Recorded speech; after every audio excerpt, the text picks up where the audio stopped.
Bank account లో 50,000 ఉంది అనుకోండి, కానీ ఏటీఎం దగ్గర నిలబడితే ట్రాన్సాక్షన్ ఫెయిల్డ్ అని స్క్రీన్ లో కనిపిస్తుంది. యూపీఐ ట్రై చేస్తే పేమెంట్ డిక్లైన్డ్ అని వస్తుంది. యాప్ ఓపెన్ చేస్తే ఒకటే లైన్, అకౌంట్ ఫ్రోజన్. మీ మనీ మీ అకౌంట్ లోనే ఉంది, కానీ మీ చేతిలో లేదు. ఈ ప్రాబ్లం ఇప్పుడు ఇండియాలో లక్షల మంది ఫేస్ చేస్తున్నారు. మీరు నెక్స్ట్ ఆ లిస్ట్ లో ఉండకుండా ఉండాలంటే ఈ వీడియో లాస్ట్ వరకు మిస్ అవ్వకుండా చూడండి. అకౌంట్ ఫ్రీజ్ అంటే ఏంటి? ఫస్ట్ క్లారిటీ కావాలి. అకౌంట్ ఫ్రీజ్ అంటే మీ అకౌంట్ క్లోజ్ చేశారని కాదు, మీ మనీ గవర్నమెంట్ తీసుకుంటుంది అని కాదు. మీ అకౌంట్ లో మనీ సేఫ్ గానే ఉంటుంది, కానీ మీరు అకౌంట్ లో ఉన్న మనీని విత్డ్రా చేయలేరు, ట్రాన్స్ఫర్ చేయలేరు.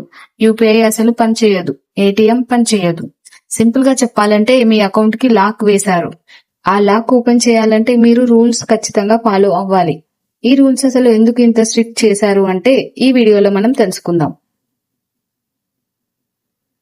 ఇండియాలో ఇప్పుడు బ్లాక్ మనీ కంట్రోల్ చేయడానికి, ఫేక్ అకౌంట్స్ ని స్టాప్ చేయడానికి, సైబర్ ఫ్రాడ్ ని తగ్గించడానికి, మళ్ళీ టెర్రర్ ఫండింగ్ బ్లాక్ చేయడానికి, ఈ రీజన్స్ కోసము గవర్నమెంట్ కేవైసీ రూల్ ను చాలా టైట్ గా చేసింది. బ్యాంక్స్ కి క్లియర్ గా ఇన్స్ట్రక్షన్ ఇచ్చింది, కస్టమర్ డీటెయిల్స్ క్లియర్ లేకపోతే ట్రాన్సాక్షన్స్ అసలు అలో చేయకండి అని. సో బ్యాంక్స్ కి వేరే ఆప్షన్ లేదు. మీ డీటెయిల్స్ ఇన్కంప్లీట్ అయితే రిస్క్ తీసుకోరు. ఇప్పుడు మనము మెయిన్ రీజన్ ఏంటో చూద్దాం. నౌ మెయిన్ క్వశ్చన్, ఎందుకు నా అకౌంట్ ఫ్రీజ్ అయ్యింది? రియల్ లైఫ్ ఎగ్జాంపుల్స్ తో నేను మీకు ఈ వీడియోలో చెప్తాను. ఫస్ట్ కేస్, కేవైసీ ఇన్కంప్లీట్ ఉంటే. రమేష్ అనే ఒక person 10 years bank account open చేశాడు అనుకోండి. అప్పుడు ఆధార్ కార్డ్ కంపల్సరీ కాదు, కానీ ఇప్పుడు ఆధార్ కార్డ్ చాలా కంపల్సరీ అయ్యింది. ఇప్పుడు బ్యాంక్ అతనికి ఒక మెసేజ్ పంపిస్తుంది, కేవైసీ అప్డేట్ చేసుకోండి అని. కానీ అతను ఇగ్నోర్ చేశాడు ఆ message. 1 fine day account freeze అయిపోతుంది. కేవైసీ ఇన్కంప్లీట్ ఉన్నా కూడా అకౌంట్ ఫ్రీజ్ అవుతుంది. నెక్స్ట్ ఇంకొక కేసు చెప్తాను. పాన్ ఆధార్ కార్డ్ అసలు లింక్ చేయకపోతే. నాకు పాన్ కార్డ్ ఉంది, ఆధార్ కార్డ్ ఉంది, కానీ ఇంకెందుకు లింక్ చేయాలి అని చాలా మంది అనుకుంటున్నారు. గవర్నమెంట్ రూల్ క్లియర్ గా ఉంది, ఆధార్ కార్డ్ పాన్ కార్డ్ ఖచ్చితంగా లింక్ చేయాలి అని. లింక్ లేకపోతే ఇన్కమ్ ట్రాకింగ్ అసలు పాసిబుల్ అవ్వదు. ఎంత ఇన్కమ్ వస్తుంది, ఎంత ఎర్న్ చేస్తున్నారని తెలీదు. సో లింక్ అనేది కంపల్సరీగా గవర్నమెంట్ ఇప్పుడు చేసింది. సో ఇలాంటి కేసులో కూడా లింక్ లేకపోతే అకౌంట్ ఫ్రీజ్ అవుతుంది. నెక్స్ట్ ఇంకొక కేసు, ఓల్డ్ అకౌంట్ అనుకోండి. మీరు అకౌంట్ ఓపెన్ చేసి చాలా ఇయర్స్ అవుతుంది. మీ ఫాదర్ గానీ మదర్ గానీ అకౌంట్ ఓపెన్ చేసి చాలా ఇయర్స్ అయింది అనుకోండి. ఓల్డ్ పాస్బుక్ ఉంటుంది, ఓల్డ్ అడ్రస్ ఉంటుంది, ఓల్డ్ ఫోటో ఉంటుంది. Bank system high risk dormant account అని ట్యాగ్ పెడుతుంది. చాలా హై రిస్క్ లో ఉంది అకౌంట్, ఓల్డ్ అకౌంట్ అని చెప్పి మీ అకౌంట్ కి ఒక ట్యాగ్ పడేస్తుంది. అప్పుడు రిజల్ట్ ఏంటి? మీ అకౌంట్ ఫ్రీజ్ అయిపోతుంది. అలా ఇంకొక కేసు వచ్చేసి, మొబైల్ నంబర్ ఇన్యాక్టివ్ గా ఉంటుంది. ఆ కేసులో కూడా మీ అకౌంట్ ని ఫ్రీజ్ చేస్తుంది. ఓటీపీ రాని అకౌంట్ చాలా రిస్క్ అయిన అకౌంట్ లాగా ట్రీట్ చేస్తుంది. బ్యాంక్ కాల్ చేయలేకపోయినా, మెసేజ్ పంపలేకపోయినా, వెరిఫై చేయలేకపోయినా ఫ్రీజ్ అనేది సేఫెస్ట్ ఆప్షన్ లాగా బ్యాంక్ ఫీల్ అవుతుంది. సో మొబైల్ నంబర్ ఇన్యాక్టివ్ గా ఉన్నా కూడా మీ అకౌంట్ ని ఫ్రీజ్ చేస్తుంది. బికాస్ ఓటీపీ పంపలేదు, మీకు కాల్స్ చేయలేదు కాబట్టి మీ అకౌంట్ ని ఫ్రీజ్ చేసే అవకాశం చాలా ఉంది. నెక్స్ట్ ఇంకొక యాక్టివిటీ, సస్పీసియస్ ట్రాన్సాక్షన్స్ ఏమైనా చేసి ఉంటే, సడన్ గా మీ అకౌంట్ లోకి చాలా ఎక్కువ మనీ వచ్చి పడినా, లార్జ్ అమౌంట్ క్రెడిట్ అయినా, అన్నౌన్ యూపీఐ ట్రాన్స్ఫర్స్ ఏమైనా చేసినా, ఫారిన్ ట్రాన్సాక్షన్స్ ఏమైనా చేసినా సిస్టమ్ ఆటోమేటిక్ గా ఫ్రీజ్ లో చేస్తుంది మీ అకౌంట్ ని. మీరు ఇన్నోసెంట్ అయినా వెరిఫికేషన్ కంప్లీట్ అయ్యే వరకు మీ అకౌంట్ ని లాక్ చేస్తారు. సో సస్పీషియస్ గా మీ అకౌంట్ లో ఏదైనా ట్రాన్సాక్షన్ జరిగినా కూడా మీ అకౌంట్ ఫ్రీజ్ అయ్యే ఛాన్సెస్ చాలా ఎక్కువగా ఉన్నాయి. అయితే దీని వల్ల ఎవరు ఎక్కువగా ఎఫెక్ట్ అవుతారు? ఈ ప్రాబ్లం ఎక్కువగా ఎవరికి వస్తుంది? మీ ఇంట్లో వాళ్ళకే వస్తుందండి. ఓల్డ్ సేవింగ్స్ అకౌంట్ హోల్డర్స్ ఎవరైనా ఉంటే, శాలరీ అకౌంట్ చేంజ్ చేసిన వాళ్ళు, గ్రామీణ పరిసరాల్లో చాలా రూరల్ ఏరియాస్ లో ఉన్న families, senior citizens, SMS messages calls bank నుంచి వచ్చేవి ఇగ్నోర్ చేసే వాళ్ళు, వీళ్ళు. బిగ్గెస్ట్ డేంజర్ ఏంటంటే, నాకు ఏమీ కాదు అని అనుకోనోడు. ఈ వన్ థాట్ వల్లనే లక్షల లాస్ కి రీజన్ అవుతుంది.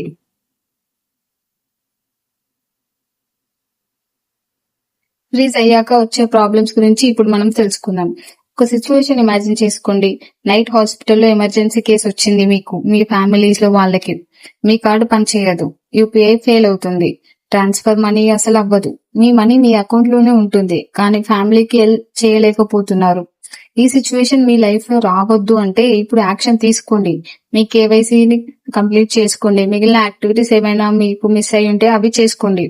ఫ్రీజ్ అయ్యిందా? In case me account freeze అయ్యింది అనుకోండి, ఇప్పుడు అన్‌ఫ్రీజ్ ఎలా చేయాలి? ఆల్రెడీ ఫ్రీజ్ అయిపోయింది మీ అకౌంట్ అనుకుంటే పానిక్ అవ్వద్దు. స్టెప్స్ చాలా సింపుల్. ఏంటంటే ఫస్ట్ మీ దగ్గరలో ఉన్న బ్యాంక్ కి వెళ్ళండి. ఆధార్, పాన్ కార్డ్ తీసుకెళ్ళండి మీతో పాటు. కేవైసీ ఫామ్ ఫిల్ చేయండి.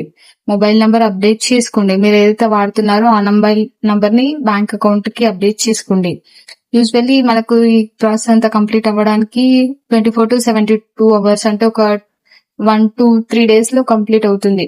ఇది చేయడం వల్ల మీ అకౌంట్ ఒక 1 to 2 days లో అకౌంట్ యాక్టివ్ గా అవుతుంది.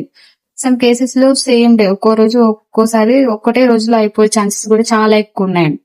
సో మీరు ఇలా అయితే మీ అకౌంట్ ని అన్‌ఫ్రీజ్ చేసుకోండి. ఒకవేళ ఇన్ కేస్ ఫ్యూచర్ లో ఫ్రీజ్ అవ్వకుండా ఉండాలంటే ఏం చేయాలి?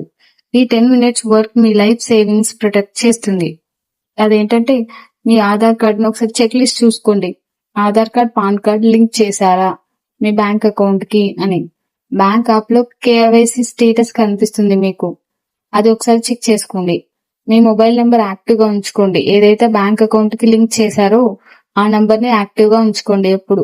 ఇన్ కేస్ ఇన్యాక్టివ్ అయితే మీరు ఏదైతే యాక్టివ్ గా వాడుతున్నారో మొబైల్ నెంబర్ దాన్ని బ్యాంక్ అకౌంట్ కి లింక్ చేసుకోండి.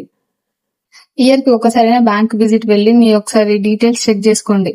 బ్యాంక్ కి విజిట్ చేసి అక్కడ అన్ని చెక్ చేసుకుంటే చాలా బాగుంటుంది.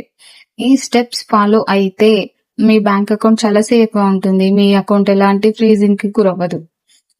అయితే చాలా మంది పీపుల్ చేసే మిస్టేక్ ఏంటి అంటే, ఇంపార్టెంట్ మీకు ఒక నిజం చెప్తాను. బ్యాంక్ అకౌంట్ ఫ్రీజ్ అనేది ఒక పనిష్మెంట్ కాదు, అది ప్రొటెక్షన్ సిస్టమ్. మీ అకౌంట్ ని సేఫ్ గా ఉంచడానికి బ్యాంక్ వాళ్ళు చేసే ఒక పని అంతే. మీ మనీ రాంగ్ హ్యాండ్స్ లో పడకుండా సిస్టమ్ గార్డ్ చేస్తుంది. మీ మనీ వేరే వాళ్ళ చేతిలో పడకుండా బ్యాంక్ అనే సిస్టమ్ చాలా జాగ్రత్తగా కాపాడుతుంది. ఫ్రీజ్ చేసి మీ మనీ మీ దగ్గరనే ఉంచుతాయి. అది రూల్స్ ఇగ్నోర్ చేస్తే ప్రాబ్లం వచ్చేది మనకే, బ్యాంక్ వాళ్ళకి ఏమీ కాదు. మన మనీ కాబట్టి మనకే వస్తుంది. ఇప్పుడు మీ టర్న్. మీ బ్యాంక్ కేవైసీ కంప్లీట్ అయ్యిందా? పాన్, ఆధార్ కార్డ్ లింక్ చేశారా? మరి కమెంట్స్ లో ఎస్ ఆర్ ఇంకా చేయలేదు, నాట్ ఎట్ అని కమెంట్ చేయండి. ఈ వీడియో మీ ఫ్యామిలీ, పేరెంట్స్, ఫ్రెండ్స్ కి షేర్ చేయండి. ఒక షేర్ వల్ల వాళ్ళకి ఎమర్జెన్సీలో హెల్ప్ అవుతుంది. ఇలాంటి మనీ రూల్స్ సింపుల్ గా తెలుగులో కావాలి అంటే మన ఛానల్ కి సబ్స్క్రైబ్ చేసుకోండి. షార్ట్స్ కూడా ఇంకా వస్తాయి, అక్కడ నుండి మళ్ళీ ఈ వీడియోకి రావచ్చు. మీ మనీ మీ రెస్పాన్సిబిలిటీ, దాని గురించి ఆలోచించండి. ఇలాంటివి ఇంకా తెలుసుకోవాలంటే మన ఛానల్ కి సబ్స్క్రైబ్ చేసుకోండి. Thanks for watching.